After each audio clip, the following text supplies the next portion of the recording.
میرا مقصود ہے تمہیں وہاں تک پہنچانا. جب پہنچ گئے تو پھر میری ضرورت ختم ہو گئی. ہاں کبھی وسوس آئے, شک پیدا ہو, تکلیف ہو تو آنا, ورنہ میں نہیں چاہتا کہ میں رکاوٹ بنا رہوں. تم اللہ اللہ کرو, اس مالک کو راضی کرو. میرے رسول پاک علیہ وسلم نے فرمایا بندہ اللہ کے سب سے قریب اس وقت ہوتا ہے جب وہ سجدے کی حالت میں ہوتا ہے. کس کے قریب ہوتا ہے؟ اللہ کے سب سے قریب ہوتا ہے. وہ بڑا نیڑے ہے رب کے, بڑا قریب ہے, اس لیے کہ وہ حالت سجدہ میں. وہ جب سجدے کرتا ہے نا, اس کی بارگاہ میں جب جھک جاتا ہے. آپ ذرا سجدے کی کیفیت دیکھیں نا, زبان بھی یہاں ہے, آنکھ بھی یہاں ہے, کان بھی, عقل بھی ساری, اس نے سارا کچھ رکھ دیا سجدے.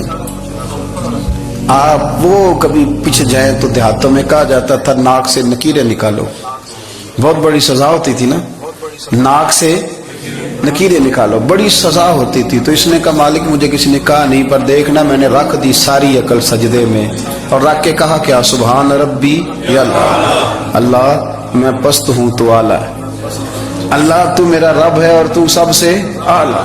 اتنا, اور فرمایا جب یہ اس کیفیت میں ہوتا ہے تو پھر یہ اپنے رب کے قریب ہوتا ہے. کثرت عبادت, نوافل. ہمارے ہاں عمرے کی قرآن اندازی محفلوں پہ ہونے لگ گئی ہے, حالانکہ حدیث سے ثابت نہیں.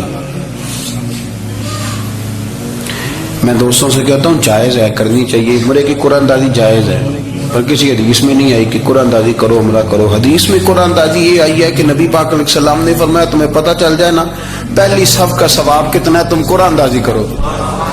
عمرے کی قرآن اندازی کا تو پوسٹر چھپتا ہے, تو یہ والی قرآن اندازی کب ہونی ہے؟ ہونی چاہیے کہ نہیں؟ حضور نے فرمایا تمہیں پتہ چلے کہ اس کا ثواب کتنا, تو تم قرآن اندازی کرو, تم قرآن ڈالو. جب آپ نماز پڑھ رہے ہوتے ہیں, جب آپ کا مصلی آباد ہوتا ہے, صلاح الدین ایوبی ایک بزرگ سے ملاقات ہو گئی, بیت المقدس پر قبضہ تھا عیسائیوں کا. تو صلاح الدین بڑے پریشان تھے. بابا جی کہنے لگے پتر کیا ہوا؟ کہنے لگے حضور پتہ چلا ہے دشمن کے 2 بحری بیڑے اسلحہ لے کے آ رہے. مسلمان پہلے ہی کمزور ہیں, اور اب اگر 2 بحری بیڑے اور آ گئے تو حضور مسئلہ بن جائے گا. تو میں پریشان ہوں کہ کس طرح یہ کم مسئلے والی ہماری فوج ہے, کیسے مقابلہ کرے گی. تو بابا جی کہنے لگے پتر اس طرح کرنا, آج رات تو بھی دعا کرنا اور میں بھی کروں گا, تو بھی دعا کرنا. آپ ناراض نہ ہونا, ہم تو پیروں والے ہیں, ہم تو پیروں کے نوکر غلام ہیں, ہمارا تو گزارا ہی نہیں, ہمیں تو ملتا ہے سارا کچھ وہاں سے. پھر میرا سوال یہ ہے کہ تعویذ لینے جاتے ہو, نفل کیوں نہیں پڑھتے, رات اللہ اللہ کیوں نہیں کرتے؟ یہ بھی تو ہمارے بزرگوں کا ہی طریقہ ہے, انہوں نے تو ہمیں سکھایا ہے. صلاح الدین ایوبی سے بزرگوں نے کہا کہ رات آج نا اللہ اللہ کرنا, تو میں تیرے لیے دعا کروں گا, تو بھی دعا کرنا. تو بندہ جب دکھی ہوتا ہے تو سجدہ کرتا ہے, تو پھر ہی تو مصلی بھیگ جاتا ہے, پھر ہی تو مزہ آتا ہے. سکھی بندہ تو کعبے جا کے نہیں روتا. دکھی تھے, تکلیف تھی, تو سر رکھا سجدے میں تو تڑپ گئے. اور وہ بابا جی کہتے ہیں میں مسجد آیا تو صلاح الدین چیخیں مار کے رو رہا تھا, اور کہہ رہا تھا مالک میں کوئی اپنی شان کے لیے تو نہیں نہ لڑ رہا, اللہ کو میں کوئی قبضوں کے لیے تو نہیں لڑ رہا, مالک تیرے لیے لڑ رہا ہوں, مجھے بے آبرو نہ کرنا, میری مدد فرمانا. کہتے ہیں میں آیا تھا کہ مسجد میں دعا کروں گا, پر صلاح الدین ایوبی کو روتے دیکھا تو میں لوٹ گیا. تو سویرے صلاح الدین ملے تو بڑے خوش تھے. میں نے کہا پتر کیا ہوا؟ کہنے لگے حضور وہ بحری بیڑے 2 آ رہے تھے نا اسلحہ لے کے, دونوں ڈوب گئے پانی میں ڈوب گئے. تو بابا جی کہنے لگے صلاح الدین وہ پانی میں نہیں ڈوبے, وہ تیرے آنسوؤں میں ڈوب گئے, وہ غرق ہو گئے. وہ جو تو نے مصلی بات کیا تو وہ تیرے آنسوؤں میں ڈوب گئے, وہ غرق ہو گئے, وہ تباہ اتنے قیمتی تھے, تیرے آنسو کے بہا لے گئے دشمن کے بحری بیڑوں کو. میرے بھائی ٹھیک ہو گیا جی, میرے عزیز سمجھ لیں اس بات کو ہمیشہ کے لیے, اور اس پر غور کر لیں اچھے طریقے سے کہ میرے رسول کریم سید عالم صلی اللہ علیہ وسلم نے نا ہماری توجہ دلائی, حضور نے ہمیں بتلایا, ہمارا ذوق بڑھایا عبادت کی طرف. ایک صحابی تھے حضرت ابو فاطمہ رضی اللہ تعالیٰ عنہ, یہ ترمذی شریف کی حدیث ہے. نبی پاک علیہ السلام نے فرمایا ابو فاطمہ قیامت کے دن مجھ سے جلدی ملنا چاہتے ہو کہ دیر کے ساتھ؟ تو کہنے لگے حضور کون ہوگا جو دیر سے ملنا چاہے گا؟ ہم نے تو جان دے دی وعدہ دیدار پر. اعلیٰ حضرت فرماتے ہیں جان دے دی وعدہ اور نقد اپنا دام ہو ہی جائے گا. مجھے لگتا ہے کہ یہ سودا نقد و نقد ہو جانا ہے، چونکہ ہم نے جان دے دی وعدہ دیدار پر. آپ نے وعدہ کیا تھا کہ مریں گے تو پھر زیارت ہوگی، تو مر گئے ہم زیارت کی خاطر. جان دے دی وعدہ دیدار پر تو نقد اپنا دام ہو ہی جائے گا. اے رضا ہر کام کا ایک وقت ہے، دل کو بھی آرام ہو ہی جائے گا. تو حضرت ابو فاطمہ رضی اللہ تعالیٰ عنہ سے نبی پاک صلی اللہ علیہ وسلم نے فرمایا جلدی ملنا چاہتے ہو کہ دیر سے؟ عرض کی حضور فٹافٹ ملنا ہے، میں نے قیامت کے دن آپ سے جلدی ملنا ہے. تو نبی پاک علیہ السلام نے فرمایا پھر اس طرح کرنا، دنیا میں رہ کے سجدے زیادہ کرنا، پھر سجدے زیادہ کرنا، قیامت میں ملاقات جلدی ہو جائے، قرب ملے گا تمہیں. اپنے بچوں کے اندر دیکھیں نا، ہم شوق پیدا کرتے ہیں، ہمیں صحیح لفظ نہیں بولنے آتے ہیں پر ہم بچوں میں شوق پیدا کرتے ہیں کہ پتر ڈاکٹر بن جائے گا تو بڑا نفع کرے گا، تو لوگوں کی خدمت کرے گا، ملک و ملت کی خدمت کرے گا، تیرے ابا کا نام روشن ہوگا، تیرے دادا کی تعریفیں ہوگی. ہم یہ ذوق پیدا کرتے ہیں. ہم اپنے نوجوانوں کے اندر یہ فکر پیدا کرتے ہیں، انہیں ہم سمجھاتے ہیں کہ میاں جب تم پڑھو گے، محنت کرو گے تو فلاں آدمی کی طرح تمہارا نام ہوگا. یہ جتنا ذوق ہم بچوں کے اندر ان چیزوں کا پیدا کرتے، ہمیں حکم ہے کسی طرح ہم ذوق پیدا کریں کہ پتر نماز پڑھے گا تو اللہ راضی ہو جائے گا، تو سجدہ کرے گا. دیکھیں نا میرے رسول کریم علیہ السلام نے فرمایا 7 سال کے بچے کو مسجد لے کے جاؤ، یعنی اسے شوق دلاؤ، اس کے اندر یہ خاصیت پیدا کرو کہ اس کا دل کرے مسجد میں جانے کا، اس کے اندر یہ خصوصیات لاؤ کہ وہ ہمارے ہاں نا ہر چیز کو پروموٹ کیا جا رہا ہے، ہر چیز کو یعنی سر سنگیت سکھانے کے لیے اکیڈمیاں بن گئی ہیں، ہر شے پروموٹ ہو رہی ہے. عبادت کا جذبہ کم ہوتا جا رہا ہے، اللہ کا ذوق ہمارے اندر نہیں رہا. اور اتنا مشکل ہم نے اپنے لیے بنا لیا ہے کہ وہ بندہ جو بڑی زبردست مذہبی گفتگو کر رہا تھا اور تگڑی بات کر رہا تھا، کیا بات ہے، لیکن نماز کے بارے میں کمزوری دکھا جاتا ہے، نوافل کے بارے میں وہ چپکے سے نکل جاتا ہے.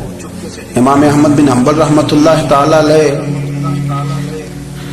مسند امام احمد بن حنبل 14 جلدوں میں ہے مارکیٹ میں، اور مجھے تو خیر پسند ہی پڑی ہے، میں نے کئی دفعہ پڑھی ہے.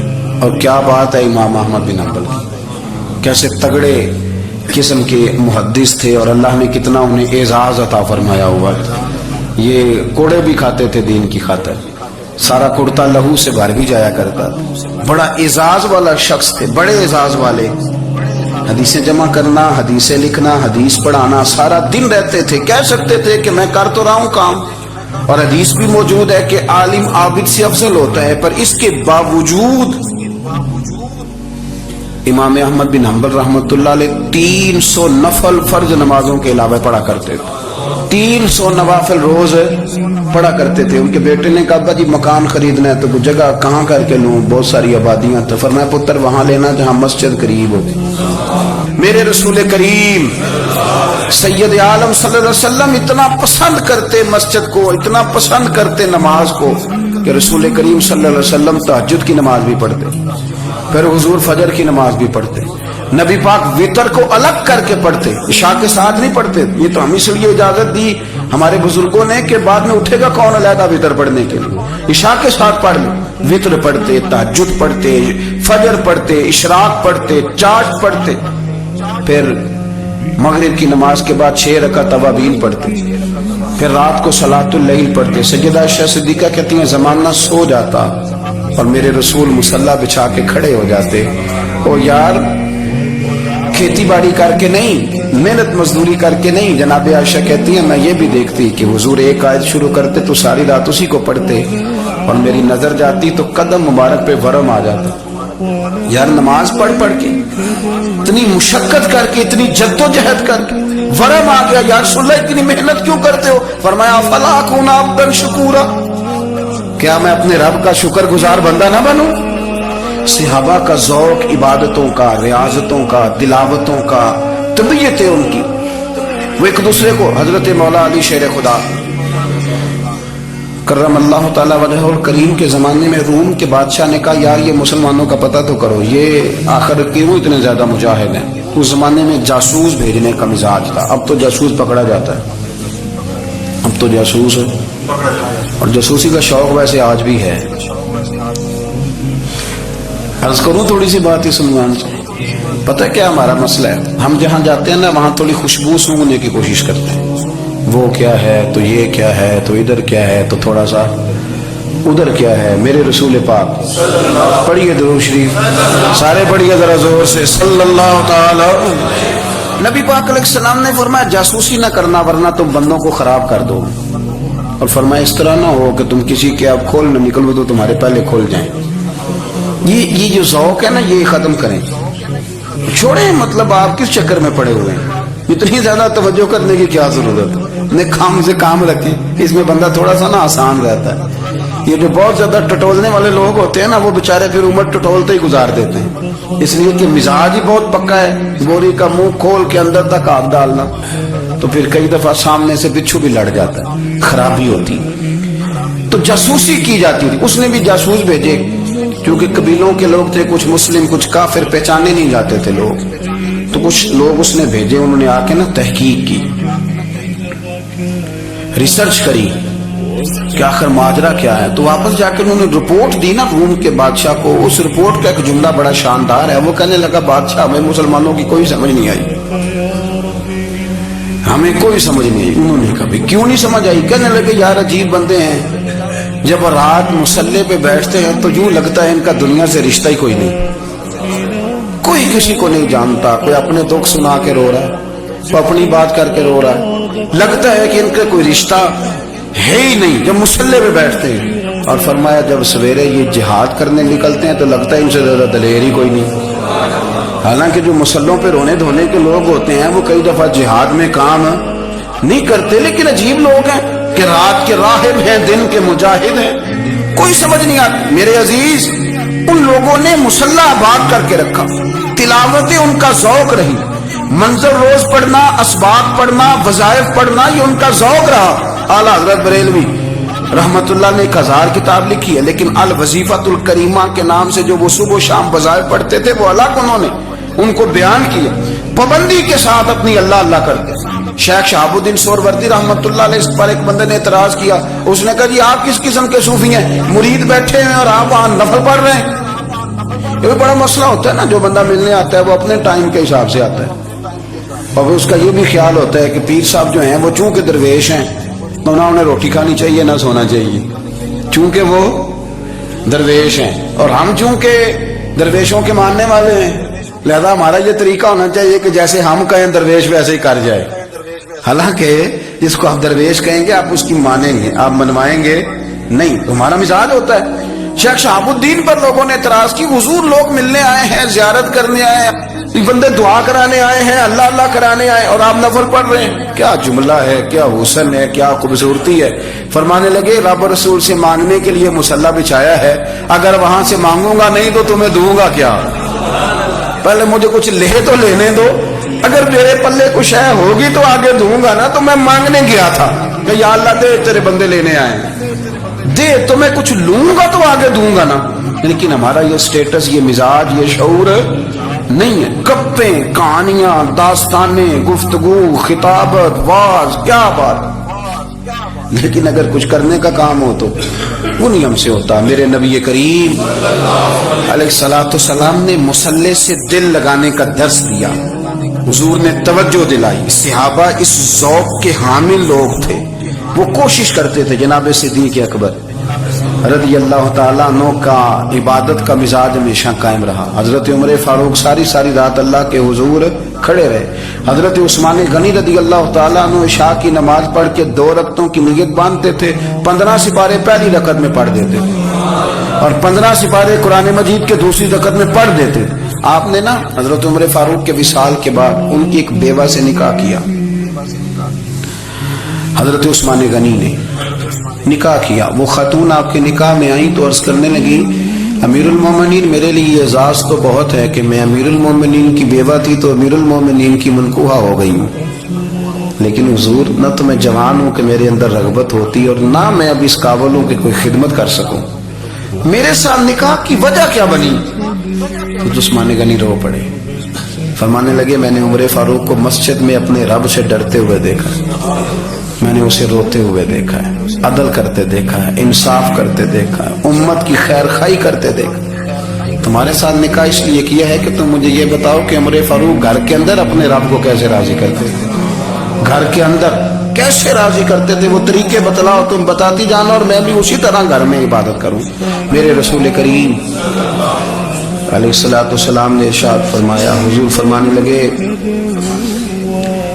جس گھر میں اللہ کا ذکر ہوتا ہے وہ گھر زندوں کا ہے، اور جس گھر میں رب کریم کا ذکر نہیں ہوتا وہ گھر زندوں کا نہیں ہے۔ گھر نہ ہم نہ کتابوں میں پڑھتے ہیں کہ ایک بزرگ کہتے ہیں، حضرت فضیل بن ایاز کہتے ہیں کہ میں ایک گلی سے گزر رہا تھا تو گھر کے اندر کسی قاری صاحب نے قرآن کی آیت پڑھ دی، ولی من خاف مقام ربہ جنتان، میں تے میرے کانوں سے ٹکرائی تو اللہ نے میری کایا ہی پلٹ دی، میں توبہ کر گیا۔ اب گھر کے اندر سے آواز آئے تو صحیح نہ تلاوت کی، پر اندر سے آواز آتی نہیں ہے، ڈیک بجنے کی آواز آتی ہے یا ٹی وی چلنے کی آواز آتی ہے یا دھوم مچانے کی آواز آتی ہے۔ عبادت کا وہ جو خاص شوق تھا، وہ جو حسن تھا، وہ جو توانائی تھی، وہ جو بات تھی۔ ایک جگہ پہ ہم بیٹھے تھے تو وہاں ایک صاحب آئے اور انہوں نے آتے ہی کہا کہ مہربانی کریں ذرا مجھے مصلی دے دیں، میرے میں کچھ نفل رہ گئے۔ تو میں نے وضو کر لیا تو کوئی مصلی مل جائے، مصلی انہیں دے دیا گیا، وہ مصلی لے کے چلے گئے تو پیچھے ایک صاحب نے تبصرہ کیا، کہنے کتنا ریاکار بندہ ہے، لوگوں کو دکھا رہا ہے کہ میں نفل پڑھتا ہوں، ہے کو بات کرنے والی۔ میں نے اسے کہا، میں نے کہا تو مہربانی کرنا اس طرح کی ریاکاری تو بھی کر، پکڑ مصلی اور جا تو بھی تھوڑی ریاکاری کر کے آ، اٹھ ذرا شکر کر، کوئی یہ ریاکار بھی ملا ہے، کوئی نفل پڑھ کے ریاکاری کر رہا ہے۔ اللہ کا میں کہتا ہوں کو پڑھے تو صحیح نہیں، یار یہ کوئی دور ہے نفل پڑھنے کا، اس میں تو لوگوں کا مزاج ہی نہیں، طبیعت ہی نہیں۔ میں نے کہا چل مہربانی کر یہ لے مصلی اور تو بھی جا تھوڑی سی یا کاریا ریاکاری کرو تو صحیح نا، مزاج ہی نہیں، ذوق۔ جمعے کی نماز پڑھ کے یوں دنیا بھاگتی ہے، او ہو پتہ نہیں کون سی پیچھے آگ تھی جو بجھائی جائے گی، اور آج تک لوگ مسئلہ پوچھ رہے ہیں کہ جمعے کی بعد والی سنتیں کتنی ہوتی ہیں۔ میں نے کہا کتنے سال ہو گئے جمعہ پڑھتے، کتنے سال ہو گئے، ابھی تک سنتوں کا نہیں پتا، ابھی تک نہیں علم کے پہلے کتنی رکھتے ہیں اور بعد میں کتنی رکھتے ہیں۔ فجر کی سنتیں کب پڑھنی چاہیے، سنو فجر کی سنتوں کے بارے میں۔ میرے رسول کریم سید عالم صلی اللہ تعالی علیہ وسلم سے ایک صحابی نے پوچھا تھا، حضور میری فجر کی سنتیں رہ گئیں یا رہ جاتی ہیں تو حکم کیا ہے، کیا انداز ہے حضور کا۔ بخاری مسلم کے لفظ سنو، حضور سید عالم صلی اللہ علیہ وسلم فرمانے لگے، اس نے کیا پوچھا تھا، حضور جواب کیا دیتے ہیں، فرمایا فجر کی سنتیں کبھی نہ چھوڑنا، فجر کی پہلی 2 سنتیں کبھی نہ چھوڑنا۔ یا رسول اللہ صلی اللہ تعالی علیہ وسلم میری رہ گئی ہیں، رہ جاتی ہیں، فرمایا فجر کی 2 سنتیں نہ چھوڑنا، فرمایا فجر کی پہلی 2 سنتیں مجھے دنیا اور دنیا کے اندر جو کچھ ہے وہ سب سے زیادہ پیاری ہے۔ فجر کی 2 سنتیں دنیا اور دنیا میں جو کچھ ہے مجھے وہ سب سے زیادہ پیاری ہیں، اس لیے فجر کی سنتیں نہ چھوڑنا۔ اپنا ذوق، اپنی طبیعت، ہم نے نا ذوق غلط بنا لیا۔ اگر 20 بندے کہہ بھی دیں گے تو نے بڑی شاندار تلاوت کیا تو کیا اس سے بنے گا، 100 بندہ کہہ بھی دے تیری کیا بات ہے، کیا بات ہے نعت خاں کی، کیا بات ہے علامہ صاحب کی، پیر صاحب کی، پیر مہر علی شاہ صاحب رحمت اللہ علیہ۔ آپ تشریف فرما تھے تو آپ کے ایک ہی بیٹے بابو جی جن کو کہا جاتا ہے، جس دن صاحبزادے پیدا ہوئے تو خادم نہ وہاں سے نکلا، ان لوگوں کے شوق اور طرح کے تھے نا تو ان کی توجہ بھی اپنے شوق کی طرف رہتی، تو خادم نکلا اندر سے، پیر صاحب مبارک ہو، پیر صاحب مبارک ہو، پیر صاحب مبارک ہو، پیر صاحب مبارک، وہ شور کر رہا ہے تو پیر صاحب کو وجد ہو گیا، اللہ اکبر اللہ اکبر اللہ، وہ کیا ہوا، کس بات کی مبارک دے رہے ہو، عرض کی حضور اللہ نے بیٹا دیا ہے۔ تو آپ فرمانے لگے اچھا حضور آپ کیا ہوا، آپ تو پریشان ہو گئے۔ فرمانے لگے جب تو نے 3 دفعہ کہا نا مہر علی کو مبارک ہو تو میں سمجھا تھا شاید تجھے کسی نے بتا دیا ہے کہ مہر علی سے اللہ راضی ہو گیا، میں سمجھا تھا کہ شاید تو یہ خبر لے کے آیا ہے کہ کسی نے بتایا ہے کہ مجھے آج خبر ملی ہے کہ مہر علی سے رب اچھا پتر ہوا ہے، الحمدللہ اللہ کا شکر ہے، پر میرے لیے مبارک کا دن وہ ہوگا جب میرا رب کہے گا کہ میں مہر علی سے راضی ہوں۔ میرے محبوب کہیں گے کہ میں مہر علی سے، آپ بات کو سمجھیں، شوق ہی کسی اور طرف تھا، دل ہی کہیں اور لگا ہوا تھا، طبیعت ہی کہیں اور مائل تھی۔ کوئی وظیفہ پوچھتے تھے تو پڑھتے تھے وہ لوگ، کچھ اللہ اللہ انہیں بتائی جاتی تھی تو کرنے کا ذوق رکھتے تھے، طبیعت تھی، قائل تھے۔ حضرت ربیع کہتے ہیں میں بڑی دور سے سفر کر کے گیا حضرت اویس کرنی سے ملنے، بڑی دور سے، اور جب میں پہنچا تو فجر کا وقت تھا، تو حضرت اویس کرنی کو میں نے پا لیا، تو وہ نماز پڑھ کے نا قرآن شریف لے کے بیٹھ گئے۔ فرماتے ہیں اشراق چاشت کا وقت ہوا تو نفلوں کی نیت باندھ لی۔ محدث ابن الجوزی نے لکھا ہے، فرماتے ہیں پھر جب زوال کا وقت ہوا تو مسجد میں جھاڑو دینے لگ گئے۔ زور کی نماز پڑھ کے تو عصر کی تیاری تک وہ مسجد میں بیٹھے رہے، اور میرے نبی پاک علیہ السلام نے فرمایا جو نماز کے انتظار میں بیٹھا ہو وہ نماز ہی میں ہے، وہ نماز ہی میں ہے۔ فرمایا میری دنیا، میری امت کی جو رہبانیت ہے نا وہ اتنی ہے کہ نماز کا انتظار کرے، اذان کے بعد نماز کا یہ راہب ہے، یہ اس وقت چھوڑ کے بیٹھے ہیں سارا کچھ۔ فرماتے ہیں عصر تک انہوں نے اللہ اللہ کی، پھر مغرب تک کی، عشاء کی نماز ہوئی تو نماز پڑھی تو وہ تھک گئے۔ اب مجھے وہ فارغ ہوں مصلی چھوڑے تو میں ملاقات کروں نا، کہ آپ حیران نہ ہو کہ اتنی دیر بندہ کیسے اللہ اللہ کر، ہم نے کی نہیں نا اس لیے ہم پریشان ہیں۔ جو عادی ہوتے ہیں وہ کر بھی لیتے ہیں، وہ یہ کام، میری بات کی سمجھ آ رہی ہے؟ جب جاتے ہو کسی دفتر میں تو 8 گھنٹے کھڑے رہ لیتے ہو نا، مجبوری ہوتی ہے تو کھڑے رہا جا سکتا ہے۔ پاسپورٹ کے دفتر، بولیے امیگریشن کی لائنوں میں، اور میں نے تو امبیسیوں میں بندے 12 گھنٹے پہلے جا کے کھڑے دیکھے، رہ لیتے ہیں کھڑے۔ تو اگر ان کاموں کے لیے رہا جاتا ہے تو اللہ رسول کے لیے بھی کھڑے رہا جا سکتا ہے۔ تو فرمانے لگے کہ جب عشاء کی نماز کے بعد آخر انسان تھے، تھک گئے، نیند کا غلبہ ہوا تو تھوڑی ایسے آنکھ بند ہوئی تو کھلی تو رونے لگے۔ حضرت ویسے کرنی رو کے کہنے لگے مالک مجھے غافل تو نہ کر، ابھی میں نے کیا بھی کچھ نہیں، دن ختم ہو گیا، کوئی نفل نہیں، کوئی اللہ اللہ نہیں، اللہ مجھے غافل نہ کر، میری مدد فرما۔ فرماتے ہیں جب وہ روئے تو میرے ساتھ جو شخص تھا میں نے کہا اٹھو چلیں، کہنے لگا حضور ملنا نہیں، فرمایا جو میں لینے آیا تھا وہ مجھے مل گیا، جو میں ان سے سیکھنے آیا تھا وہ مجھے نصیب ہو گیا، اب اور میں نے کیا لینا، ختم ہو گئی بات، اٹھو چلیں۔ اللہ کے بندوں نے حضرت ربیعہ بن کعب اسلمی رضی اللہ تعالیٰ عنہ فرماتے ہیں، کہتے ہیں جب بنو قریظہ اور بنو نذیر یہودیوں کے ساتھ حضور علیہ السلام نے جنگ کا اعلان فرمایا تو وہ دشمن ہو گئے، ہمیں خطرہ تھا کہ وہ رات کو کہیں محبوب کو تکلیف نہ دیں، تو کچھ لوگ نا تلواریں لے کے نبی پاک کے دروازے پہ پہرے داری کرتے تھے۔ گن مین رکھنا حرام نہیں، اگر کسی کو واقعی خطرہ ہو تو اس کے لیے سنت بھی ہے۔ حضرت علی المرتضیٰ تلوار لے کے حضور کے گھر کا پہرا دیتے تھے۔ حضرت ربیعہ بن کعب اسلمی رضی اللہ تعالیٰ عنہ فرماتے ہیں کہ رات میری ڈیوٹی تھی کہ میں حضور کے گھر کا پہرا دوں گا، تو فرماتے ہیں میں باہر سن رہا تھا، ساری رات ہی میرے نبی پاک نے اللہ کی تسبیح پڑھی، ساری رات، کبھی تسبیح، کبھی تحلیل، کبھی تحمید، کبھی تکبیر، ساری رات۔ فرماتے ہیں ساری رات حضور پڑھتے رہے اور ساری رات ہی میں سنتا رہا، مجھے اونگ آ گئی، میری آنکھ لگ گئی، حضور ابھی پڑھ رہے، میں تھک کے سو گیا، اور فرماتے ہیں جب میری آنکھ دوبارہ سے کھلی تو میرے کانوں میں پھر کوئی چیز گونجی تو میں نے کان لگایا تو میرے حبیب ابھی بھی اللہ کو یاد کر رہے۔ ساری رات حضور رب کی عبادت کرتے، اسی لیے تو کہا یا ایھا المزمل قم اللیل الا قلیلا، حبیب ساری رات تو نہ جاگا تھا، تھوڑا آرام بھی کر لیے گا۔ میرے بھائی اپنا مصلح، اپنی عبادات، اپنے وظائف، اللہ اللہ جو آپ نے کسی سے سیکھی ہے اس کو کبھی کمزور نہ ہونے دیں۔ شجرہ شریف جو کسی بزرگ سے آپ لے لیتے ہیں تو کیا رسم ہے کوئی؟ اس پہ کچھ لکھا ہوتا ہے، وہ پڑھنے کے لیے دیا جاتا ہے، اس پہ لکھا ہوتا ہے کہ یہ اللہ اللہ آپ نے کرنی ہے۔ ساری زندگی کسی اسکول میں داخل ہو گئے اور وہاں جا کے آپ نصاب ہی نہ پڑھیں، کتاب ہی نہ کھولیں تو پاس ہو جائیں گے؟ تو کہتے ہیں میں 20 سال جاتا رہا ملا کچھ نہیں، تو آپ نے لیا کیا؟ ایک اتنی سی کتاب تھی، اس کو تو کھول کے آپ دیکھ نہیں سکے، اس کے وظائف تک تو رسائی نہ ہوئی، اس لیے کہ اللہ اللہ کرنا مشکل ہے اور تصویر کھچانا یہ آسان کام ہے۔ تو جو آسان ہے اس طرف ہماری توجہ لگی رہتی ہے اور جو مشکل ہے اس طرف ہم ذوق پیدا نہیں کرتے۔ یا ایھا الناس اعبدوا ربکم الذی خلقکم والذین من قبلکم لعلکم تتقون، اے لوگوں اس رب کی عبادت کرو جس نے تمہیں پیدا کیا اور تم سے پہلوں کو پیدا کیا، اس لیے عبادت کرو کہ تم